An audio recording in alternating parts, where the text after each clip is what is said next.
G'day team, Josh here. Hope you're having an epic week. So today I want to talk to you about business fundamentals, really. And it's through the lens of understanding your projected revenue forecasting. I like we need to understand. And so for some of you watching this video, this may be super basic, but I want to kind of cover it because I think sometimes we forget the fundamentals of business and we get distracted in sometimes the high and lofty, the bright and shiny things, and we sometimes don't spend enough time, one, getting the business fundamentals down pat, and two, tracking and understanding the metrics that actually matter in our business. I think we can get really quite distracted in the day-to-day running of our business, project delivery, putting out fires, answering client demands, doing all the things that we think we need to be doing. And when we come to some of the bigger picture stuff in our business, we're so overwhelmed with all the other stuff that we're doing that we put it in a too hard basket. And I think sometimes if we just pause and stop and think about some of the key basic metrics and business fundamentals and work out what are the 2, 3, 4, 5 things I need to understand and track on a weekly basis in my business, create and set up a dashboard and work out ways that data can be fed to you either through your team or through software or through systems. Once you've set that up, you can then very, very easily and quickly every single week have your finger on the pulse in terms of where your business is going. And one of those key fundamentals is projected revenue forecasting. And I want to talk to you about this through a couple of different lenses today. And so, why is this important? Well, fundamentally, if we don't know our projected revenue in the business, and I mean projected out for the next kind of 12 months. And, some of your projects won't be that long, and 100%, once you get past that 2 or 3 month kind of projected revenue, it starts to really taper off and become super sketchy in terms of the reliability of that data.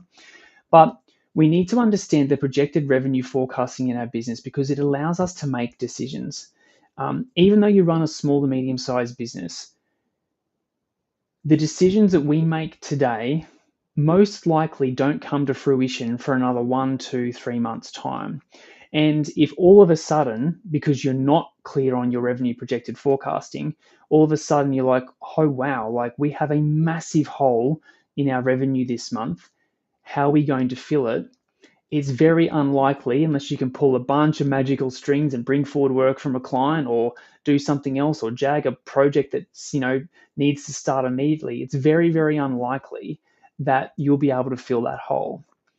But if you're clear on your projected revenue forecasting and what's coming up in the business next month, the month after that, you can make decisions then now in today's time based on that information. That means that when you get to that point, it's not an issue. So for example, if you projecting out your revenue forecasting, you can see a massive hole in your revenue in 3 months' time. It's like, cool, I can plan for that. It's 3 months away. I can start to call clients now. We can start to ramp up the tendering and bid process. We can start to look at proposals that we've already won, that is already work signed up. Maybe we can have a chat to a client about bringing some of that work forward. Or, maybe as an example, your revenue for next month is above budget, so you've got plenty of fat in next month's budget. Maybe you delay a bit of work and push it into the following month. But unless you know that information, and unless you're tracking your revenue forecasting, and I'll talk in a second about ways that we used to do this, but unless you're tracking it and keeping an eye on it every single week or fortnight at the very least, you don't have that information. Similarly, if you're looking at your forecasting in 3 months' time and you're like, whoa, our budget is 300K a month and, we're forecasting 400K in 3 months' time or 500K, we've got to start hiring. We've got to start talking to people now to try and, bring on new resources and ways of dealing with that massive hump in the revenue. And is that projected to keep going up? So therefore we can make a comfortable hiring decision based on information that's happening in the future. But if we don't have that and we don't track it, how can you make those decisions? And so business owners who don't track, and so there's fundamentals, there's revenue each month, there's profit margins, there's WIP and team performance and percentage of invoice. Like there's a bunch of kind of key metrics that we get our boardrooms clients to track. And one of them is forecasted revenue. So again, if you aren't tracking forecasted revenue, you're kind of running your business blind because it's basically just a month to month kind of thing. And it's basically gut feel in terms of, oh yeah, the team feel, they're pretty busy and like we just won that project, so that feels pretty good. As your business grows, and like that might be okay for you. I mean, I just don't think it's okay. But anyway, that might be okay in serving you right now if you're a single business owner and you've got a team of 4 or 5 people. But as you grow and you're putting more reliance on general managers, team leaders come into place, you become less in touch with the day-to-day running of your business. And you want to know that you could ask your GM or ask your admin support to print you out a report, and within a click of a button, you can have your finger on the pulse in terms of what's coming up in the business. You need this information. You need to know what your projected revenue forecasting is to give you comfort on the business and where it's going, to be able to make informed decisions about your business in the future and do stuff today to try and mitigate things that are coming up in the future. And so like I